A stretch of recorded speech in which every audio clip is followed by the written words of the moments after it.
विद्यार्थियों नमस्कार। के की हिंदी में आपका स्वागत है। हम लोग अलग अलग विषयों पर अलग अलग तरह से बातचीत करेंगे। एक की समीक्षा कैसे की जा सकती है, एक पुस्तक को कैसे समझा जाए, उसकी संपूर्ण व्याख्या, समीक्षा, आलोचना, समालोचना कैसे की जाती है, इसको समझने के लिए हम सड़क पर जो मोर्चा कविता संग्रह है, जिसका संपादन हमारे अग्रज राम प्रकाश कुशवाहा राजन जी ने किया है, इसमें अलग अलग कवियों की कविताओं को शामिल किया हुआ है और कविताएं किसानों के जीवन पर आधारित है। आपको पता ही है आज के ज़माने में खेती किसानी की क्या स्थिति है और उसकी क्या हाल है। ये किताब सेतु प्रकाशन ने छापी है और संपादन मैंने बताया दोनों ने किया है और किसान जीवन पर और किसानों पर आधारित कविताएं हैं। 2024 में इसका प्रकाशन हुआ था किताब का और 250 रुपये इसका मूल्य है। और इस किताब में किसान की क्या स्थिति है और किस तरह से किसान जब भी स्ट्राइक करते हैं, जब भी आंदोलन करते हैं, तो सरकार और सरकार की एजेंसियां किस तरह से उन्हें प्रताड़ित करती है या परेशान करती है और देश में खेती किसानी की स्थिति किस प्रकार की हो रही है। ये तमाम कवि हैं जिनकी कविताएं इसमें संकलित हैं। किसी एक कवि की कविता नहीं है। प्रयाग शुक्ल है, ध्रुव शुक्ल है, ज्ञानेंद्रपति, विनोद दास, शंभुनाथ, राम कुमार कृषक, बल्ली सिंह चीमा, स्वप्निल श्रीवास्तव जी है, विजय बहादुर सिंह है, दिविक रमेश है, मदन कश्यप है, नीलय उपाध्याय है, सुभाष राय है, महेश आलोक है, संजय कुंदन है और बाकी तमाम लोगों को आप पढ़ सकते हैं यहाँ पर, है ना। तो कहने का मतलब है कि जो समकालीन जो कविता है या जो हमारे सीनियर अग्रज तमाम कवि हैं, कुशवाहा जी हैं, अर्पणा पात्रिकर है, भारती संजीव है, संतोष पटेल है, सेवाराम त्रिपाठी जी हैं, नरेंद्र पुंडरीक है ना। तो तमाम कवियों की कविताएं इसमें संकलित है और उन कविताओं के माध्यम से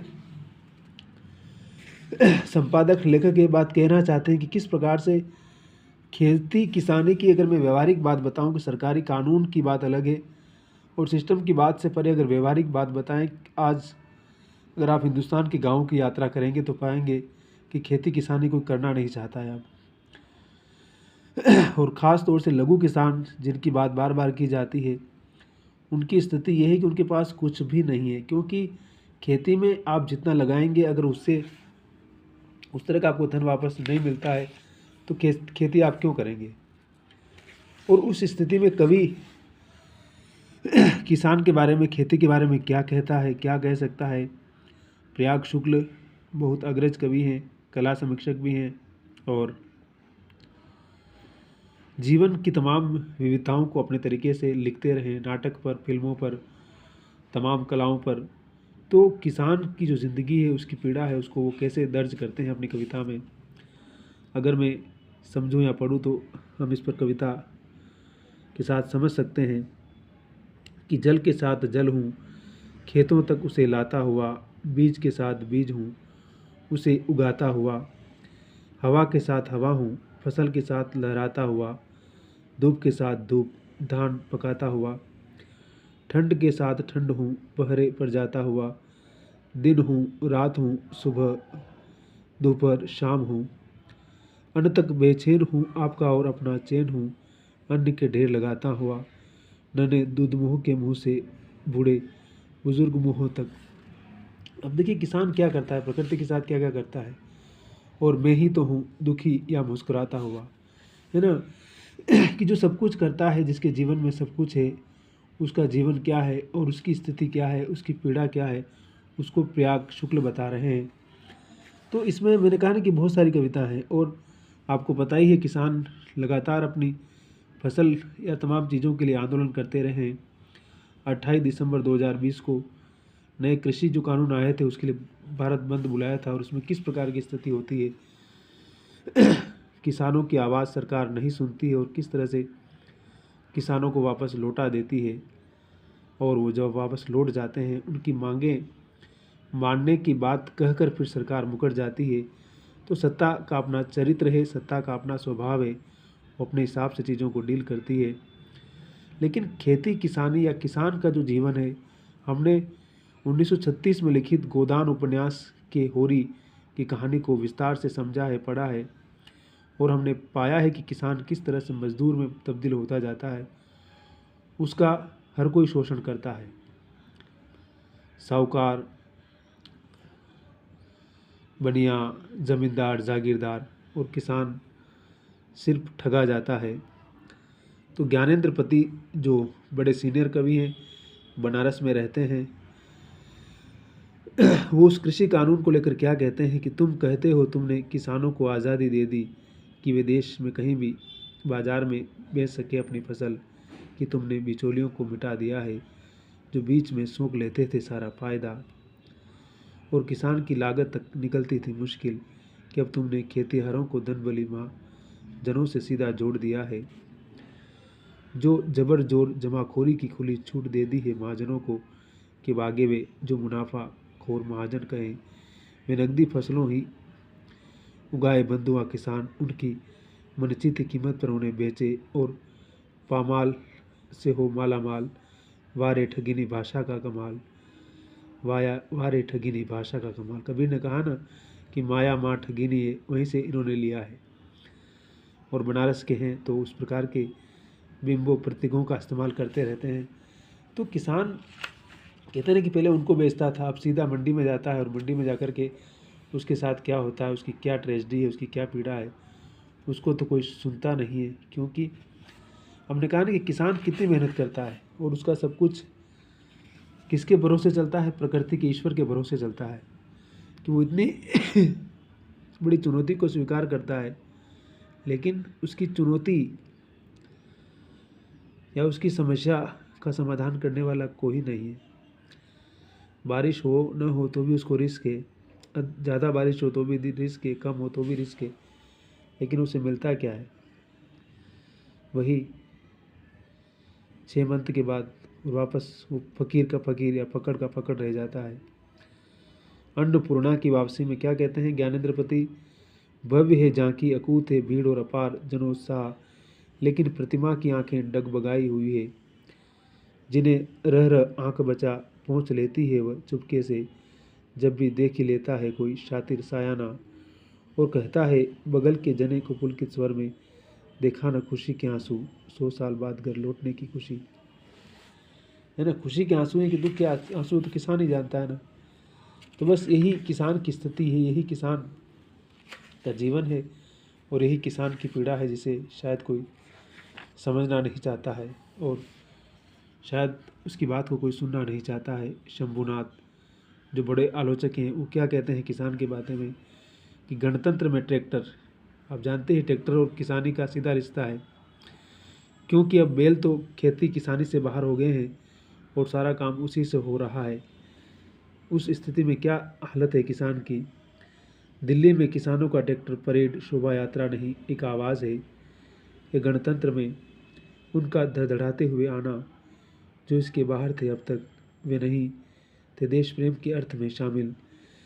वे कहीं थे अपनी उदासियों में चुप। वे बैल थे पहले, अब ट्रैक्टर हैं। वे श्रोता थे पहले, अब ट्रैक्टर हैं। सूरज दे रहा है उन्हें सलामी। किसानों के बहुतेरे ट्रैक्टर चल रहे हैं कतार में, डीजल से नहीं पहियों में लगी मिट्टी की ताकत से दिखा रहे हैं राजमार्ग के समानांतर गणतंत्र का मार्ग। सूरज दे रहा है उन्हें सलामी। आपको पता है कि बहुत सारी झांकियाँ निकलती है गणतंत्र के दिवस के ऊपर, और उस समय क्या स्थिति होती है तो उसमें बहुत सारी चीज़ें दिखाई जाती है, उसमें ट्रैक्टर भी दिखाया जाता है। तो वो भी हमारी उसी किसानी प्रगति और समृद्धि का सूचक है, खेती किसानी का सूचक है। राम कुमार कृषक जो गज़लें लिखते रहे, कविताएं लिखते रहे, देखिए वो क्या कहते हैं अपनी गज़ल में, कि पूछ रहा हर दह दह दह का तक नशीनों से, बेदखली क्यों श्रम की हुई ज़मीनों से, अपनी आँखों देखी को बिसराए क्यों, क्यों कर पूछे सच्चाई नाबीनों से। उन्नत खेती बाँझ रही हम खेत रहे, लोन परोसा बांधा हमें मशीनों से, और खेत खेत फसल सब कुछ तो अपना है, फिर भी हम ही वंचित हैं तीनों से। बेशक नहीं गुलाम यहाँ आज़ाद सभी, तो भी शेष लड़ाई कुछ स्वाधीनों से, कुछ स्वाधीनों से। अब देखिए कि किसानों की स्थिति क्या है, कभी मशीन का कर्ज चल रहा है, कभी किसी का कर्ज चल रहा है, कभी बेटी की शादी का कर्ज चल रहा है, और उन सारी चीज़ों से बाहर निकलने की स्थिति में भी वो जैसे अपने आप को कर्जदार ही महसूस करता है।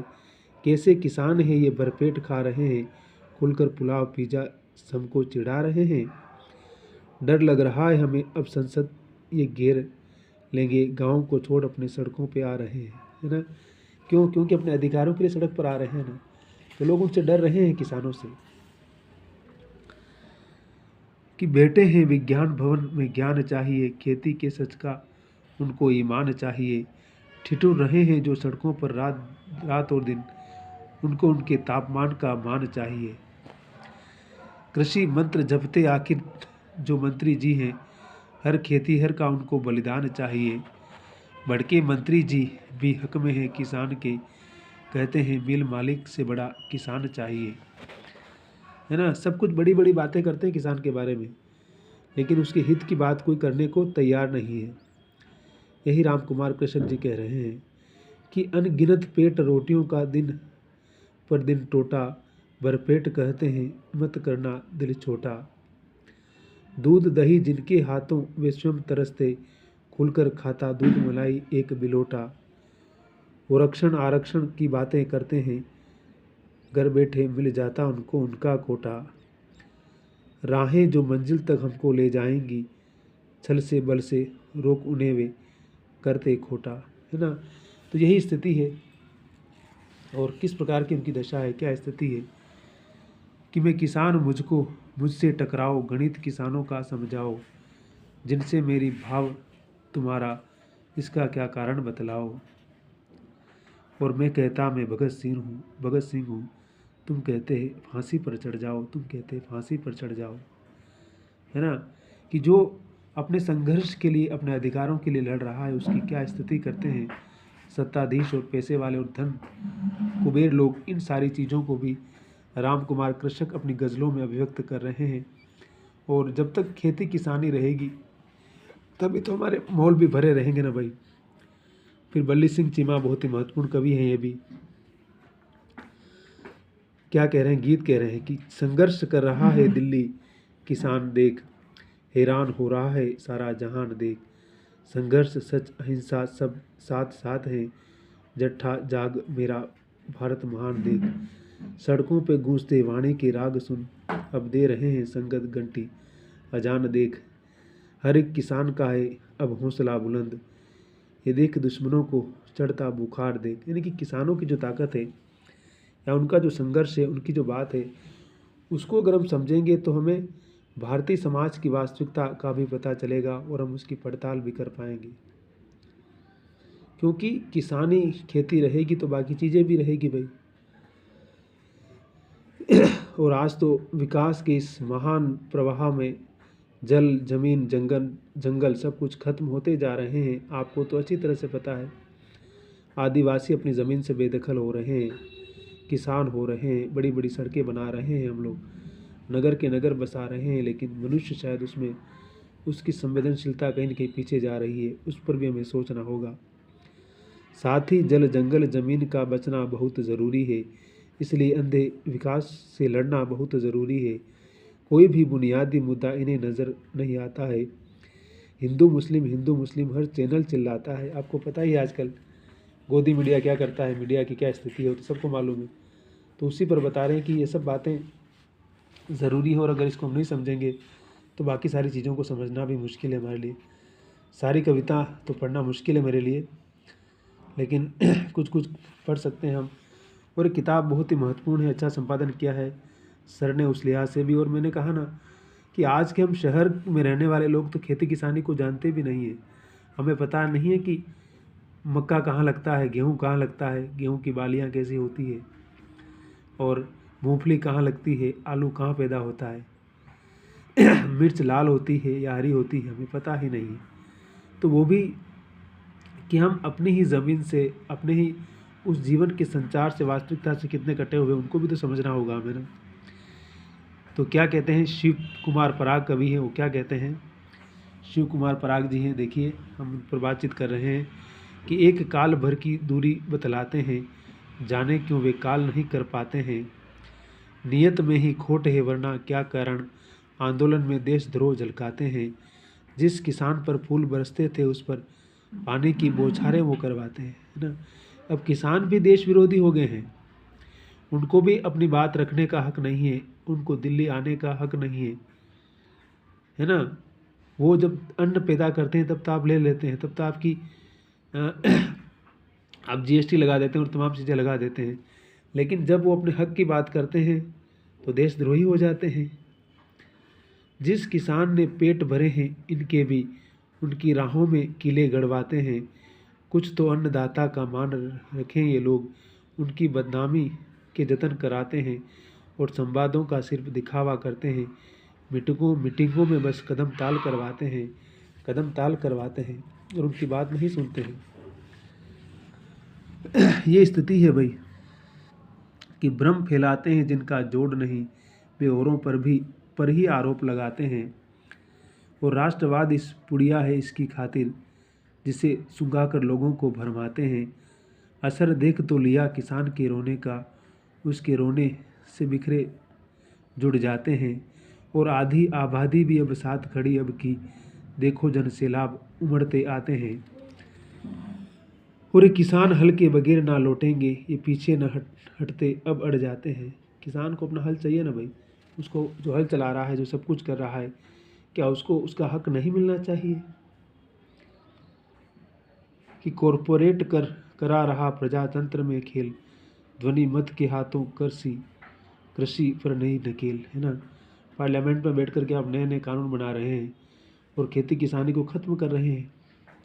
विकास भी ज़रूरी है, लेकिन खेती किसानी को भी तो मॉडिफाई करना पड़ेगा आपको ना। अमेरिका यूरोप में देखिए किसानों को कितनी सब्सिडी मिलती है, कितनी सुविधाएं मिलती है, क्योंकि उनके उत्पादन से ही तो आपकी इकोनॉमी, आपके समाज की तमाम चीज़ें, शहरों महानगरों का जो भोजन प्रसाद चलेगा ना बाबा। नहीं तो आप कहाँ से लाएंगे? आप मॉल में माल कहाँ से आएगा?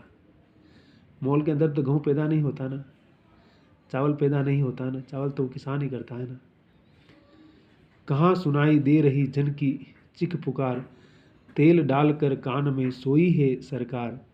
महाशक्ति के स्वप्न में मगन होता हम लोग, और खेती चौपट हुई रही, ढहत कुटीर उद्योग। बनी ग्राम पंचायतें गवर्नमेंटी एजेंट, ब्लॉक गए प्रधान जी, सुंगत जाए परसेंट, है ना। सबका अपना अपना हिस्सा बंधा हुआ है। और उस स्थिति में किसान की क्या स्थिति होगी, किसान की क्या दशा होती, उसका आप अंदाज़ लगा सकते हैं। इसलिए तो किसान सड़क पर आ रहा है, और सड़क पर मोर्चा जब वो निकाल रहा है तो वो अपने हक के लिए लड़ रहा है। वो अपने हक के लिए लड़ रहा है, मतलब कि वो रहेगा तभी तो आपको अन्न मिलेगा, फूड मिलेगा ना भाई। नहीं तो आप बड़ी बड़ी बातें करते रहिए, उससे कुछ भी फर्क नहीं पड़ेगा। तो हमारे गुरुवर राम प्रकाश कुशवाहा और राजेंद्र राजन ने बहुत ही अच्छी पुस्तक का संपादन किया।